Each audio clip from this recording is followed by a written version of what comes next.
Welcome to the Warning Track Power Hour. I am Dr. Andrew Scaff. He is Dr. Michael Werman, Esquire. On today's show, we'll talk a little bit more about the Kansas City Royals and their unfortunate end to their long winning streak. Maybe following it up with a hopefully not as long of a losing streak. We'll see. We'll talk more about the NBA and NHL playoffs, a little bit of NFL news. But we'll kick off today's show with some interesting news from the baseball world. It seems like Major League Baseball, or baseball as a whole, is going to be adding in a lot of additional stats from the Negro League baseball history, and has actually shuffled some of the top tier records like batting average and some other relatively significant stats. What do you think about the addition of these extra numbers into our like traditional baseball system, Mike? I think it's interesting, and I think it's done for noble reasons. I don't know how well it works really in practice because we were looking into some of these records before we went on the air, and a lot of the games played and things like that in the Negro League season. First of all, the seasons were much shorter than Major League American or National League schedules, where they played, during this time mostly 154 games a year. Uh, Negro League teams might play that many games in a season, but a lot of those games were against amateur teams or kind of barnstorming or maybe exhibition games against some major league teams. But in terms of the Negro Leagues themselves, the schedules maybe 60 games, 70 games, 30 games. It depended on which team you were on, how many games you actually played in your schedule. And so some of those stats, not that they were playing against, lesser competition, which it seems like it's pretty clear that they weren't, but like, you know, it's like I think it's almost like following, who declaring who the batting champion is after 50 games in in baseball now, and oftentimes it's like some guy's hitting well over 400 through 50, and he's going to slow down as the season gets longer. And is that can is that going to happen? So, but there's also the short shrift that Negro Leagues players get because the seasons are shorter. So the in terms of the counting stats, numbers of home runs and stolen bases and RBIs and things like that are much lower. I think Josh Gibson only had 160 something home runs in his career, but he was maybe given the short shrift on those counting stats, but his rate stats are very high, and he actually becomes now the top career batting average leader ahead of Ty Cobb, who was 366, 367. I think he's 372 or something. Josh Gibson is now. Yeah. Um, I think he had the season. Now he has a season record as well, um, in terms of batting average. So yeah, it's interesting. I guess you could also argue then why not bring in other leagues as well, including, for example, the Japanese league, that would include, stats from players like Ichiro and Hideki Matsui, who had great careers in Japan before they came to the United States, which was in some ways is almost equivalent to major league competition. Um, you also have that would also bring in a new home run record. Sadaharu Oh, who had 868 home runs in his career. And so like, those things would change. And I don't know I don't know how popular this is going to be with old time stats people. I think in some ways it'll be, we have all these new records to look at and all these new stats, but we also don't have maybe in some ways the the scientific sort of collection of them like we did in for the the white teams. Like we don't have the box score for every game. We only have certain ones, and this is something that they mentioned in some of these articles, that they think Willie Mays hit, so many home runs, but they don't have box scores for some of those games. And they don't have box scores for some of these Josh Gibson games either. So how do you actually count these stats? Yeah. And Or they could have like an article written about it that may say like, oh, this happened in the first inning, but it's not a complete game. It's just like a partial game record. I don't think they didn't include any of those. Is that what you yeah, read too? Yeah. something like that. Yeah. So like why? Yeah. So and it seems like probably a lot of the games that may have been lost, like how do you incorporate those lost records into, you know, I don't, major league stats without maybe adding some sort of asterisk or something, or I guess also, I guess American and National League records are going to stay the same, but Negro Leagues are added as a kind of third major league, and so the overall major league records include Negro Leagues players, but the American and Or is it, National. or are they calling it baseball records and not Major League Baseball records? That's what I don't know. I haven't heard what they've said I on that. thought they were calling it Major League Baseball records, is Okay. what I thought, which I thought was interesting because, and you did too, because this isn't they weren't the major leagues because they were decidedly kept from playing Major League Baseball, and it wasn't like Yeah. baseball had these extra Negro leagues that they sponsored on the side. Those were those came up on they came up on their own from black players and managers and fans wanting to have black players play since they couldn't play in the major leagues. They started their own league. So in some ways, it's a little strange that now Major League Baseball is taking ownership of those records and leagues when they're Yeah. the ones who kept those players out to begin with. So, but they're saying, okay, well now you're the top batting average. Josh Gibson, you have the top batting average ever, but we're also not including some of these other stats that you may have played. These other games that we're only counting certain games. We're only counting certain stats, only ones we can find. So it's kind of a mixed bag. And I think if you're a kind of completist and somebody who wants consistency, it's a little maddening. Yeah. But you can, I think it's a noble gesture, but you wonder, I guess, how accurate and how just how fair having those records are. Because when you had them as, if you incorporate them in kind of as separate records, that's maybe segregating again. So I don't know exactly what you want to do with those. But I Yeah. but I was thinking, well, maybe don't stop there and include other high level professional records, and then you could include the Japanese leagues and uh Seems like they probably should just pull all of those other leagues at the same time. But I mean, like, a lot of these stats that they're talking about, they all predate us. So like you and I don't have any personal, like real care for whether they're included or not, right? I mean, we're not gonna be like our generation is not gonna be upset that these stats are there or that they're one of their favorite players is now like, pushed down the list from where yeah, they because Ty they Cobb gets ranked. bumped down quite a bit, and maybe that's Yeah, the reputation for being not terribly nice guy, especially not towards black people. Um right. In but fact, yeah. there was actually a strike related to a suspension, Ty Cobb, around a racial slur that was thrown at him, apparently.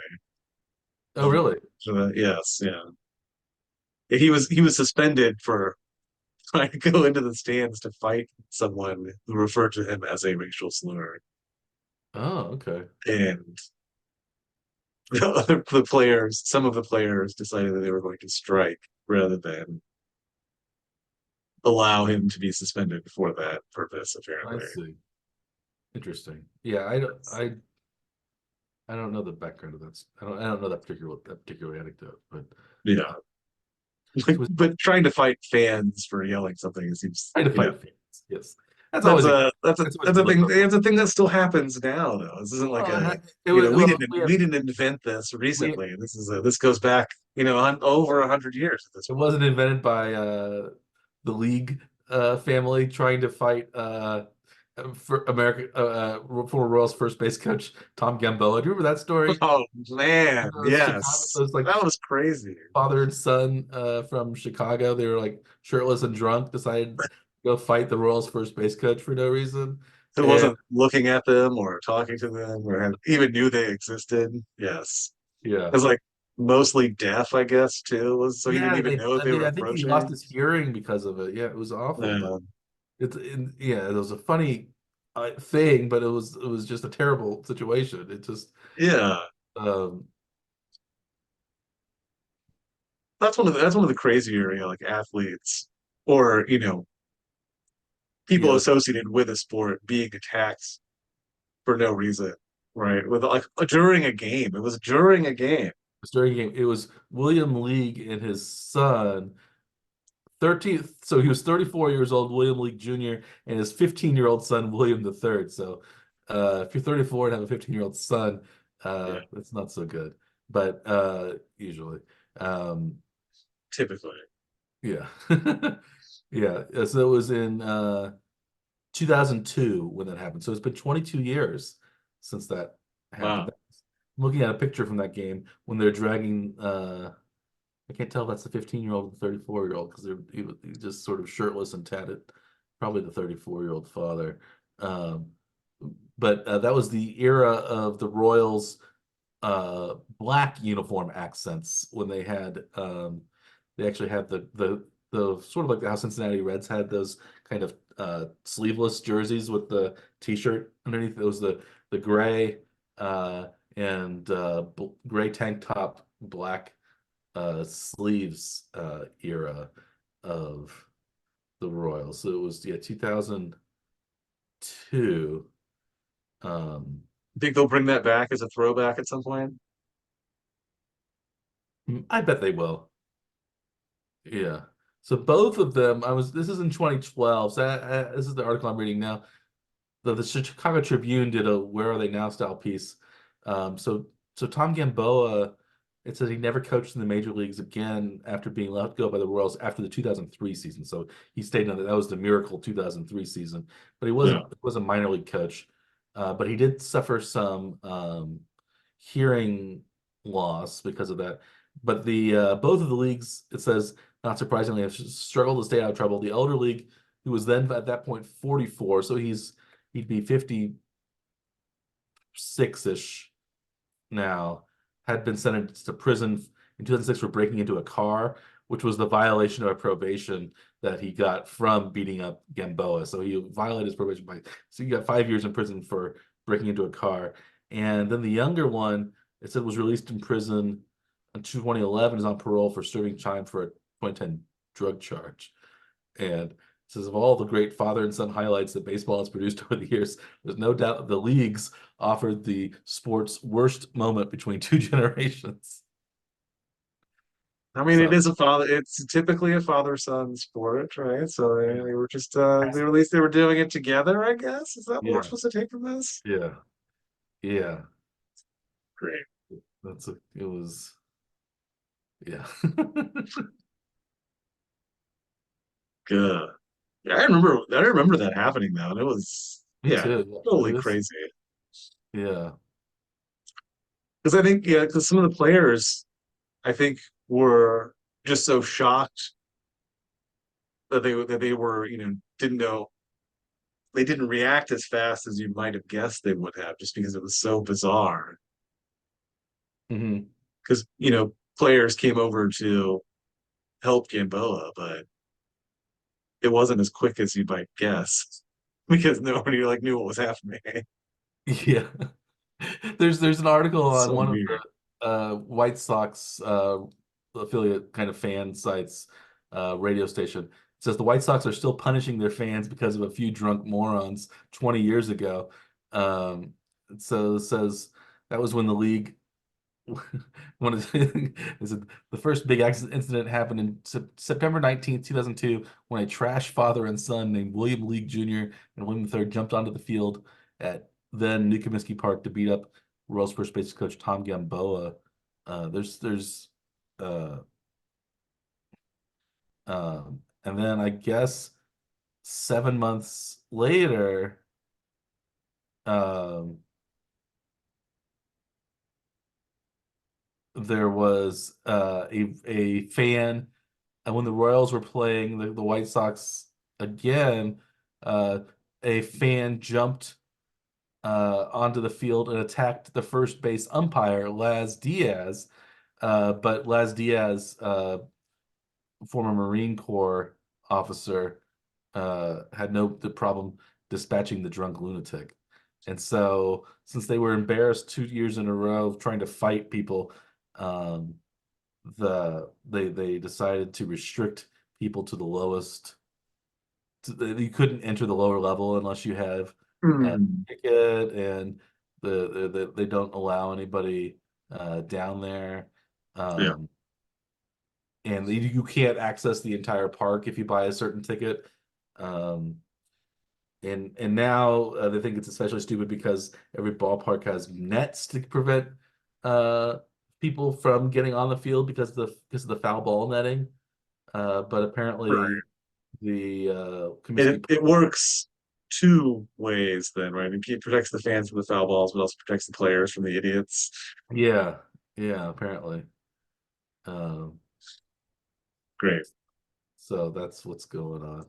Well, you remember the old uh, pre-current Royals renovation, like where they actually had the GA stands, which was Hmm. basically like a separate ticket, and then it was like Yeah, fenced off to the rest of the park, so like you actually couldn't go onto the concourse. that's right. Yeah, So yeah, I mean that was a really different era that was when tickets cost like three. When we were kids, they were like $3 to go to the general for admission ticket. GA. Yeah, Yeah, yeah, but but it wasn't close. It wasn't close to anything. So it's like we couldn't just like walk down to the park and go to the game for three no, bucks as a child, as a roaming child. no, you had no. There's still Yeah, nothing around there unless you lived at the Adams Mark Hotel. Or right. yeah, it's I guess that's why the Royals want to move to Yeah, downtown. But right. anyway, I don't know. So yeah, I think it's interesting with some of the records again, the Negro Leagues records. It's interesting. I think it's an interesting and maybe noble idea, but I guess you wonder there are little things that go with it that are kind of irregular and don't quite work. But um, Think about all those Jeopardy questions. They're going to have to be rewritten now. yeah, yeah, you have Josh Gibson now as the batting all-time batting champion for Major League Baseball ahead of Ty Cobb. Um, and but yeah, but interesting yet, but none of the counting stats, none of like nobody had 60 home runs in the Negro Leagues, or nobody had 100 93 RBIs or whatever that Hack Wilson had in his season. There weren't enough games to have some of those counting stats. So it puts them sort of at a disadvantage. If you're gonna include them in Major League records, well, they're stuck as having, well, we only had As like a 70, lower tier still. so we still can't, yeah, it's I I don't know. I would say that it's good that they're including them more, maybe with Major League records, but I think come just adding them to the Major League records is mixing apples and oranges. That I think a lot of what, you'd like to see, like if you're comparing players, that they had, enough common opponents that you could sort of gauge how a player was compared to another player. I mean, because the leagues eventually became integrated, you got some overlap late, but not so much from the earlier years. So, players like Josh Gibson never actually played in the major leagues, then, only has common major league opponents that like, later became major leaguers because yeah, they because of integration eventually, right? yeah, So like we can't ever say like how would Josh Gibson have been against major league pitching? Probably would have been pretty good, but we never actually saw it. And it was all before our time, so we wouldn't have been able to see it anyway, right? no, So well, what are we gonna do? It's a different era.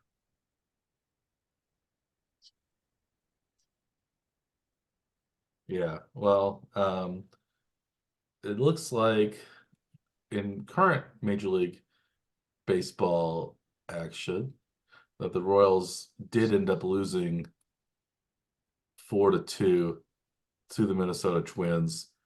It looks like they had some runners on in the ninth, but they failed to score. I think it looked like they had two on with nobody out in the ninth inning, but they lost 4-2. Yeah. Cole Oh, Reagan. with another caught stealing in the ninth inning too, which is always a good thing to see. Oh, was there? They're having problems with base running sometimes. Yeah, it seems like they're getting caught stealing quite a bit. But yeah, that Some of was that isn't necessary. Like they don't need like Bobby Witt got thrown out at home the other day trying to score when they were down like 5-1. And it's like, well, if he just stopped at third, there was no reason to try to score yeah, because you need so many hits to like get on and and outs are much worse than not scoring. they So lost that game by one, I think, they did lose that game though six to after five. making like two errors in the inning before that allowed another run to score. Yeah. So yeah, Uh, that was a bad one. yeah, so the Royals now they've lost three in a row after winning eight straight. Um, so they play well. I think they play at least one more game against um the And Twins. so yeah, So we hope they don't get swept tomorrow. that's But it. That's the goal at this point is to just not get swept. yeah, so how quickly things have changed. We're thinking about the old Royals again. We're having a I don't know. We were just every loss we are overly reacting to every loss. It seems like maybe, but They actually have two more games against Minnesota. two more against Minnesota. So if they salvage a split, that would be great. Yeah. Um, I don't think they've been swept in a series yet this season, which is kind of impressive. oh, they haven't. I don't think so. That's good. The Yeah, Cleveland, I think they've always won at least one game. yeah, Cleveland is winning their game. So if the Royals are currently 3 games back, they'll be 3.5 games back if Cleveland wins, and they're only 3 games up on Minnesota right now. So they need to win a couple of those games to keep that lead on Minnesota and keep it close to the no longer Indians but the Guardians, um, the Cleveland Indians. Uh, Yes, DMs. Should they just call them that? Indians, yeah. I wonder maybe somebody would call them that. Yeah, with an apostrophe, and you can't quite tell who's uh, there. Uh, Although I don't know. Did you look at the play-by-play in the ninth inning though? Like, just out of curiosity. no, I haven't. Let's look at it. So it's just this bizarre situation as to what they would have done. What if they would have tied the game the night? This was actually brought up by one of our listeners, Jim from Kansas City, who just messaged me during this moment here. But Ooh, good to hear from Jim Doran, the that's it. famous financial analyst. That's right.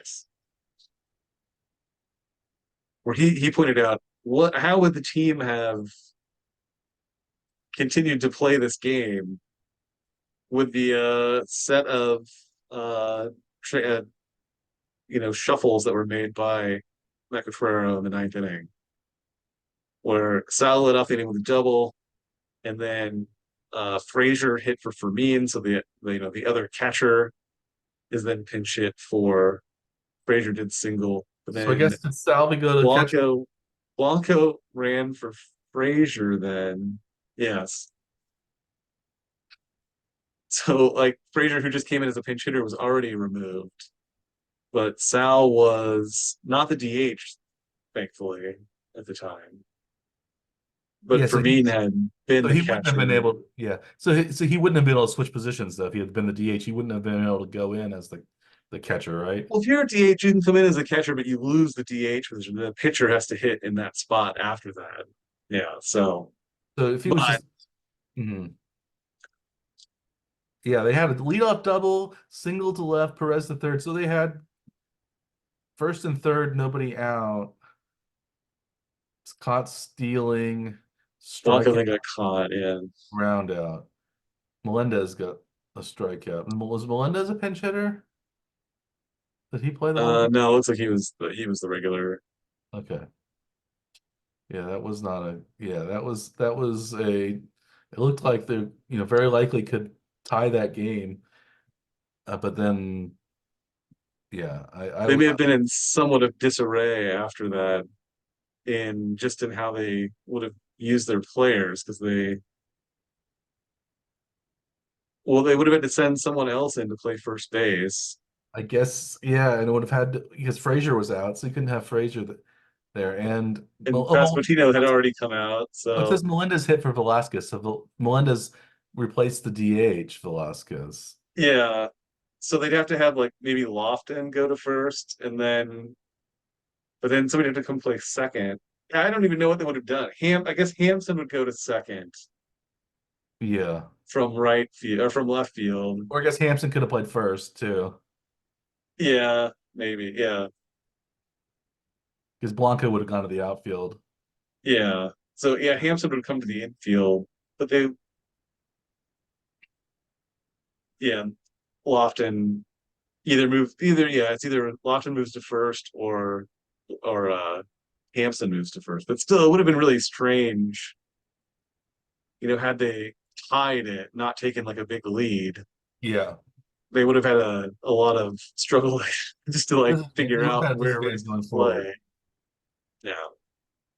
But some of this complication exists only because Michael Massey's injured. And he's been kind of the driving force for the team for the last several weeks. And then once he's went down with his back injury at the end of last week, that they've struggled a lot in his absence. Yeah, they've lost three straight since Massey has been out, but hopefully they'll get things turned around tomorrow. They have two more games, as we said, against Minnesota, and I think then they go back home, right? Then I had it open just a second ago, but I moved on. Then they come home, play the Padres. Okay. Then the Guardians Yeah. in Cleveland will be Ooh, the okay. middle of next week's So series. So very short homestand. yeah, just the three games. But then they're facing more real competition. I think you and I were talking before we started recording about how the record against above 500 teams is only 6-11 on the season, even though they're what 34 and 22 now. 22. Yeah, so 12 games over 500, but yeah, 5 games under 500 against teams with winning records. Yeah, a couple of those games they could have gone either like maybe two or three of them the Royals should have won probably. So they maybe are close should be 500. But as we mentioned, they're kind of underachieving in what the games that they should win. And is that the Yeah. manager's fault? Is it I think you think Yes. so. You think it's uh although I think Matt Contreras right now is the favorite to win manager of the year because the Royals have had such a big turnaround. So if at the end of the season the Royals make the playoffs, would you vote for Matt Quatraro as manager of the year if you had a vote? No, No. no, that's ridiculous. I don't know what he's doing most of the time. This is like, I mean, he's coming from a background from a lineage of at least a franchise that makes baseball decisions based on statistics, and nothing that they've been doing has anything to do with statistics. It really makes no sense. The bullpen usage, the lineup instructions, it makes no sense. I think the only reason that they've had success this year is just because they played so many of these guys last year that they've all managed to like move forward enough. The franchise has, front office type people uh, have not done at all during any of this. So I think you have to credit a lot of the players for taking steps forward, possibly on their own, maybe in spite of Mm. management.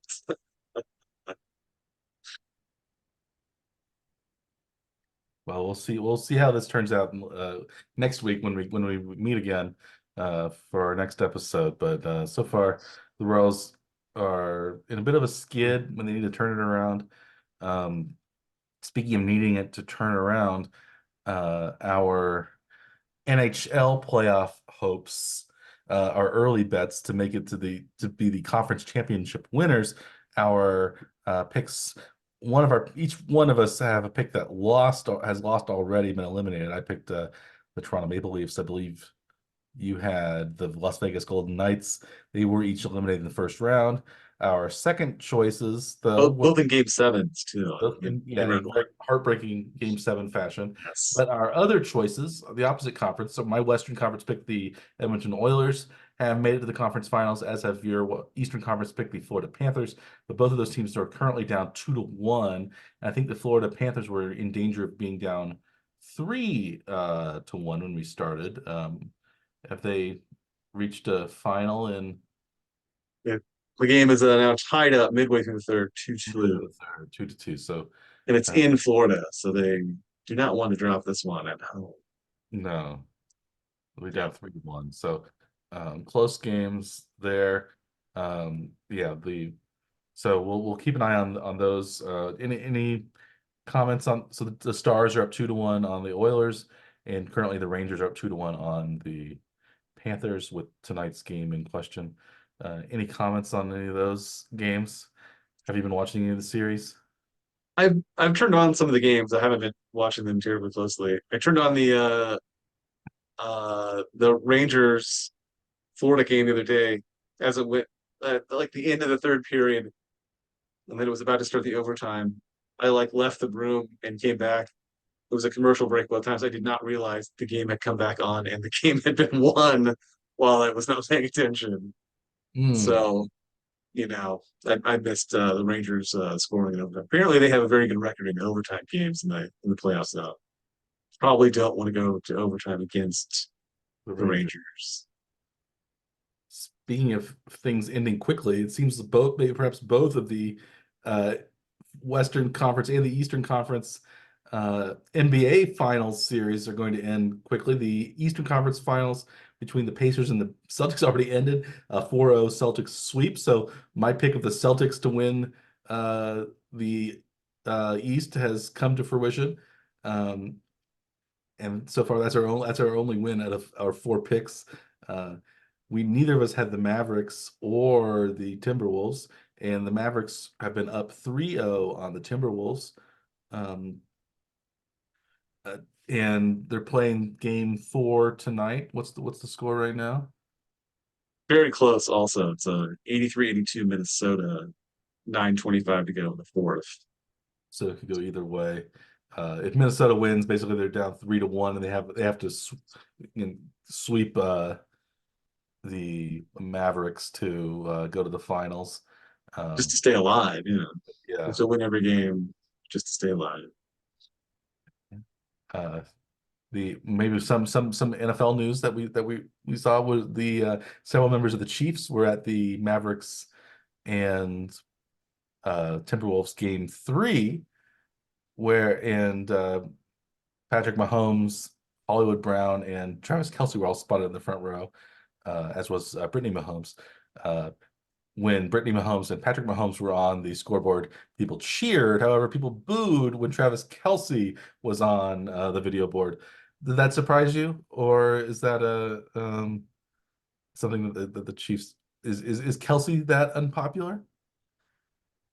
I don't know. I'm not sure. I didn't know he was unpopular in Dallas in general, but I mean, I guess Mahomes is from Texas, so maybe he has a little bit more local cred. Yeah, I would guess maybe Uh, everybody would have been booed if but yeah, maybe it's anti Taylor Swift people and they don't like Taylor possibly. Swift, so they boo Kelsey Yeah, too. I don't know. yeah. I But don't know. I don't get. It's usually strange.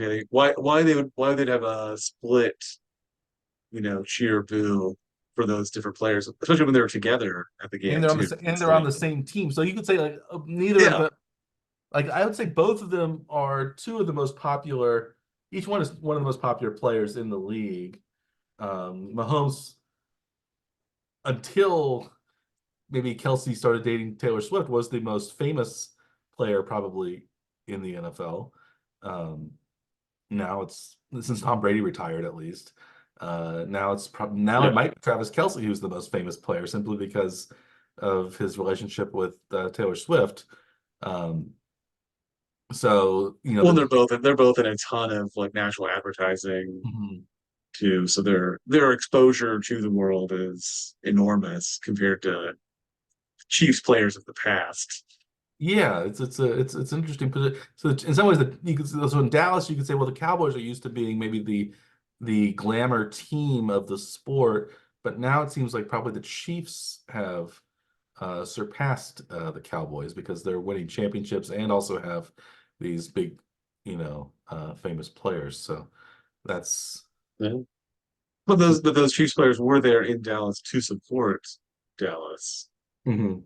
though, right? They were there Support as them. They were there as Mavs Mavericks fans. supporters. Yeah, I Yeah, think I think because I think it was because a lot of the off-season training goes on in Dallas because that's where Mahomes does his yeah, off-season workouts, and I believe Rasheed Rice was also in the crowd, but maybe was not sitting up with uh, Brown and the Mahomeses and Kelce. So maybe it shows that maybe Rasheed's on the outs because of his recent uh, run-ins with maybe they're just not publicly buddy. Maybe that's what it is. yeah. But But I've heard also that Rasheed Rice is looking better in his practicing because he is practicing with like some sort of wide receiver guru in the off season. He's running crisper routes than he's ever run before. I've heard. So if he doesn't get suspended, maybe this he's on to he's got a big season coming up. Um, but the wide receiver situation is interesting in Kansas City, of course, but maybe it's even I don't know if it's more interesting or it's probably perhaps just as interesting in Cincinnati, where the Chiefs play in week 2 of this year, where both of the top Cincinnati wide receivers are holding out already, and maybe not will not participate in much of training camp as time goes on, depending what their contracts are. T. Higgins, who was franchise tagged, who's not signed his franchise tag, and Jamar Chase, who wants a new deal because he's in his third year. He's just finished his third year. He has this is the time where he can renegotiate his yeah, contract. Both of them are sitting out of the Bengals kind of off-season workouts. Um, OTAs. OTAs. Yeah, if you were a Bengals fan, would you be worried that one or both of those receivers holds out into the season? I would think at this point, maybe just at least a little worried. I think you have to be about above zero at least anyway on your worry scale. Not probably not that high. If you're at like the third preseason game and neither of them are spotted with the team, then you're pretty much freaking out. But uh, today, I think it's probably just a minor nuisance. But I think we were talking about just before we started recording that because Tyler Boyd also He's gone. left, He went to the and Tennessee Titans. Yes. so their options remaining are pretty thin. Should they hold out deep, into like make this into like a long contract negotiations for both of those wide receivers, then yeah, their options are extremely Yeah, limited. yeah. ESPN article mentions veteran Trenton Irwin is on the team. I believe he had 316 yards receiving last year for the Bengals, 316. Uh, they also have rookie wide receiver Jermaine Burton available, and second-year players Andre Yoshivash and Charlie Jones. Yosivash is an interesting case. He is a. Do you have any Andre Yosivash? Do you have any idea where Mr. Yosivash was born? Simply looking at his name, How is the Andre spelled? Andrei. EI. Andre. So Yeah. Well, I think yeah, just with the Andre part, you'd probably assume Eastern Europe. Yes, but his father is the Romanian. last name may be like Greek or something even almost, which is not Yeah. far from there, but Yeah, his father is yeah. Romanian and his mother is Filipino. And of Oh, course, he was born in Japan. That makes oh, and then he lived in Hawaii most of the time growing up. And then he went to okay. Princeton where he was an undergrad where he played on a football team and was also a heptathlete on the track team. So he's an interesting, very cosmopolitan guy. Also a supposedly was the youngest second degree Taekwondo black belt in Hawaii. Because Hawaii, you'd think of having a large Asian population would be into martial arts fairly heavily. So that's perhaps also an accomplishment. Um, but yeah, Yoshivash is yeah, he had I think 200 and something yards receiving last year for uh, for the 116 yards receiving last year, 4 touchdowns though.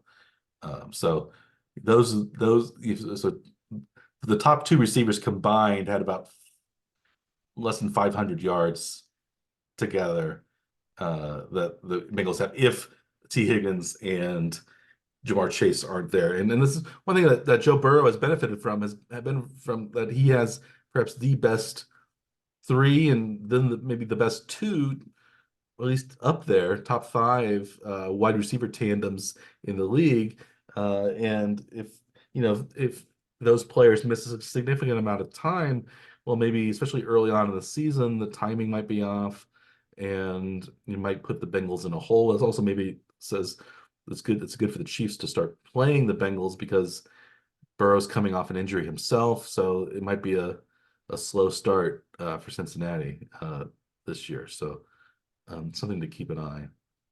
So as a Chiefs fan, you're okay with seeing this kind of stuff I kind of am. I think pop up. both of us have found that in terms of the other teams that are the Chiefs' potential rivals, maybe the Bengals have been the most irritating. Uh, Mhm. I think in terms Yeah. of their maybe chippiness and just their reactions to the Chiefs. I think Buffalo and Baltimore both have had good teams over the last few years, but it seems like those are those are rivalries, but they're more respectful than the Bengals games have been. Yeah. You don't see there's more trash talking coming from Cincinnati than there is from Buffalo or Baltimore or Houston's another one of those teams that has an interesting wide receiver situation right now with they brought in Stephon Diggs, but also they just gave Nico Collins a big contract, $24 million a year for the next 3 years, which might mean that they aren't going to pay Diggs the year after this next the following season 2025. But Wasn't that um, one of those, I really, wasn't that one of those weird things where they also voided his contract when they made the trade or when they yeah, they picked up voided his contract. They ended Diggs? up raising his salary for this year to like Yeah. 30 million or something, but then they voided the last 3 years of his contract. So I don't know if that means that Diggs wants out or he just wants to have a fresh start. Maybe he wants to come to Yeah. the city. He was uh, he was tired of losing to the Chiefs in the playoffs, I know. So maybe he thought maybe if you can't beat him, join him. So it's there's a lot of interesting kind of moving parts going on in the AFC when it comes to the wide receivers recently. Um, So is that your prediction right now? Is that Diggs is like left Buffalo just to go somewhere that he could clear his contract so that he could immediate next jump to Kansas City? Is that what your theory is right now? I don't know if it's my theory, but I wouldn't be that surprised if that's what he wanted to do, simply because I think famously he was really upset about losing to the Chiefs and stayed on the field during celebrations and things like that in after playoff games. And I could see that happening, but I could also see him just going to wherever the most money is too. But it seems like he wants to have a ring, and maybe the idea is, well, if Houston like has a really good season next year, maybe he would sign on with Houston uh, Yeah. again, but but at the current going rate for wide yeah, receivers, as opposed to the going rate 2 years ago when he signed out his most recent contract, I guess. yeah. So that, yeah, you don't see that very often as a like as an incentive, I guess, to have you to void your contract. It doesn't. I don't usually see that as a No, well, method, I guess, to I do. think in general teams don't have very much cap space, so they can't really do it. And but this year there's more cap space, and it seems like a lot more teams have money that's been left over, and there still are a few free agents out there. But it seems like I think that both the Texans and the Chiefs each have about $15 million that they have left that they can spend on free agents and stuff. So there's still money available, and they haven't, that's been unusual for the Chiefs, I think, especially. Usually they're really cutting it close. So we'll see what happens. There's still a couple free agent receivers out there. Guess the Chiefs might be waiting on what happens with Rashee Rice. Maybe there's other Hunter Renfrow out there still. And Not that Hunter Renfro, but that Hunter Renfro, Hunter Renfrow.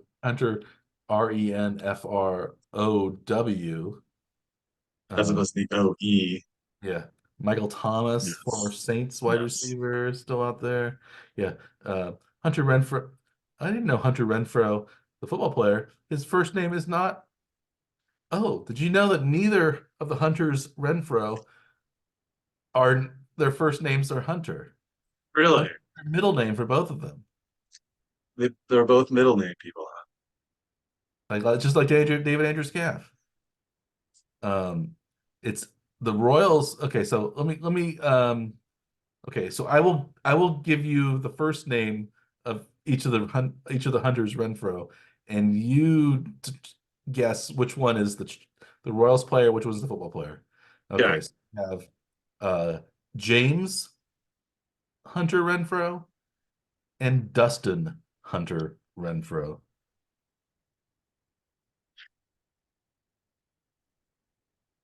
I'll go. Royals is James. Royals is Dustin. Yeah, it's Dust Dusty 50-50. Dusty Just Renfro. We'll start calling him now. yeah, makes makes it fair. We're gonna have to. They're gonna have to do something if they have both. Kansas City has both Hunter Renfros, Hunter's Renfro, as you said. Renfro. Yes. Then we're gonna have to find some other way to designate which one we're talking about. That is Yeah. crazy that they're both, but their name, it's not a nickname. That actually is their middle name is Dustin Hunter. Hunter Renfro and James Hunter Renfro. So Wow. James Hunter Renfro with a W, Dustin Hunter Renfro with an E at the end. Hmm. Uh, one is from uh, the football Hunter Renfro is from South Carolina, Hmm. and the baseball Hunter Renfro is from Mississippi. I thought you were going to say also South Carolina. Well, they're both from the South, Yeah. both in the deep South. No. Yeah, yeah. One is married to his high school sweetheart, uh, Camilla, and the other one is married to Courtney. So they each have I don't know if it was a high school sweetheart or not, um, but yeah, they have, and they're yeah, it's just interesting. Yeah, so um, if the Chiefs sign the other Hunter Renfrow, hopefully he will have a better season than the Royals Hunter Renfrow has had thus Yikes. far. Not great. Maybe though these Hunter Renfrows have switched sports without telling everybody, and that's why he's a football player struggling to play baseball, and maybe that's the reason for Hunter Renfro's 158 batting average or whatever it was coming into today. Let's hope. Let's hope it's something like that. They can switch back at some point and maybe Yeah. yeah, it's possible. Freaky But Friday what situation. one quick question for you though on making plurals out of names though, like Hunters or Renfro, as you just mentioned. What about last names like yours? If there are more than one member of your family, is it, do you refer to them as Wormen, or Uh, Worm. Wormans? We've always said Wormans, but it's not like the on the in the Lord of the Rings, the Proudfoots, the Proud Feet. We've never, Yeah, no, none of us, at least your family didn't adopt that no, style. none of my family have said we're Yeah, men or no. we're women. I've never heard that.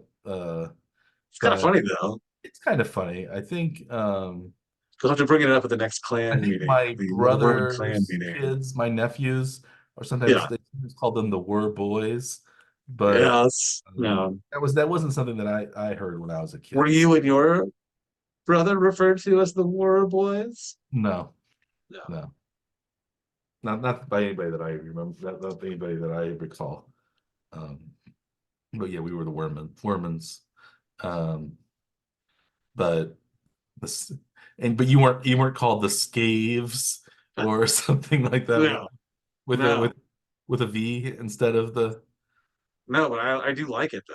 It's kind the of funny. like a staff and a staff and the staves. Yeah, Dave's, yeah. yeah. Should be. We usually they say staffs. I guess now that's an more old fashioned plural. The Right. Should be. It should be Scaves. Scaves and the Wormen. Well, we We could do a take show with more than one Worman and more than one Scaff, and we'll have this the Scaves and the Wormen. well, Yes. we'll keep that in mind for future episodes. Yes. We'll make it happen at one point.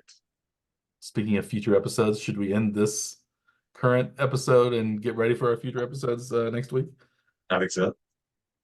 Well, this has been another exciting week of the One Trick Power Hour, following up a short week from our previous week when I was in Anaheim. I'm back in Frostburg, Maryland now. We will be back probably normal time next week, and then the week after that we might be a little bit off because I am going to be in Ireland for a few days.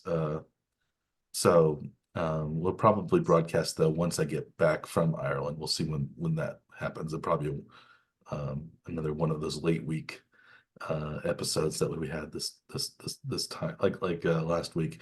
But these kind of irregular weeks though I think have their benefits and they keep us and our listeners on our toes. So keep your eyes peeled, your ears open for future podcasts or YouTube broadcasts, and we will keep them coming out on the regular, even if it's slightly irregular at the time. Um, Anything else to add, Dr. Scaff, before we sign Yeah, off? still weekly. It may not be on the same date, I guess, right? Yeah, Yeah. it's still Same date, basically weekly. yeah, Yeah, yeah, weekly-ish. weekly-ish. Yes. Yeah. Well, as always here at the One Track Power, I am Dr. Michael Lerman. He is Dr. Andrew Scaff. We are the One Track Power Hour. Please like and subscribe to our podcast, available on many delivery vehicles, uh, or our YouTube channel, where you can see our lovely faces, uh, our bearded faces. Pontificate even more uh, I don't know, in living color than you might be imagining if you're listening to us on the podcast. We're happy for you to access our uh, broadcasts either way you prefer. Uh, what We mentioned Jim Doran, one of our listeners. Does he watch the YouTube, or does he listen to the podcast usually? I think he was watching the YouTube until he found out that we had the podcast version of it. He could actually access it through his Ah. normal podcast site, which he didn't realize was even available there. And Even when he enough. found that I know out, he I think he has switched to more podcasts, and I can listen to it in the car, and he was on his way to work. okay. I This will be Sure. interesting for him this time. We'll have to see if he mentions being mentioned this many times in a single episode. Yeah, I think he might have the record now for Yeah. most being mentioned, other than maybe our immediate families or significant others, or Marina Mitchell. Yes, Yes. somebody's your significant other. Uh,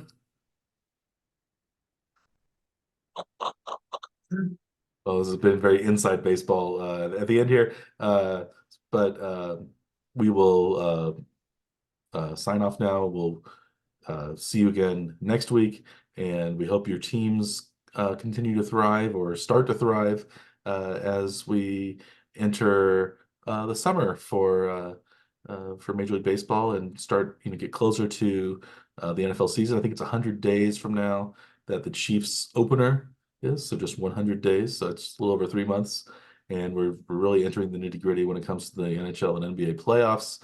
And we'll have the Belmont Stakes coming up in horse racing.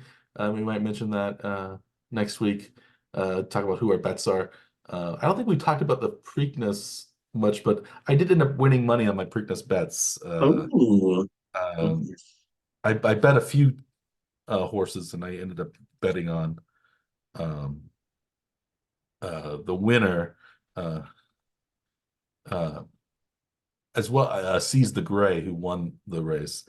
Um, I bet on him to win. I basically bet on a few of the mid-range horses that weren't Mystic Dan to win, Yeah. and by betting on the Seize the Gray, I ended up um, covering all those other bets and winning a little bit of money Nice. that way. So I was I was a clever bet. I also bet on some of the undercard as well, because I had a little bit of leftover money in my FanDuel account, and so now I was trying to empty the account, but now I'm only increasing my amount of money. So I'm a great horse gambler, I guess. Turns Play, out turns you out just turns out stumbled into being a great gambler. yes, I need to start wearing a green visor and carrying a racing form around in my back pocket and Yeah, start all done. chewing on a cigar and um, talking like it's the 1940s. Hopefully that's a future episode of Warning Track Power Hour. I'll have to get me a green visor and a cigar and a racing form. I don't know if they print out racing forms anymore, but they No. should. And I can, tear up my ticket in disgust and throw it. Yeah, but we'll do that. But anyway, we've wasted enough of your time here, dear listeners. So, without any further ado, we'll wish you a good day.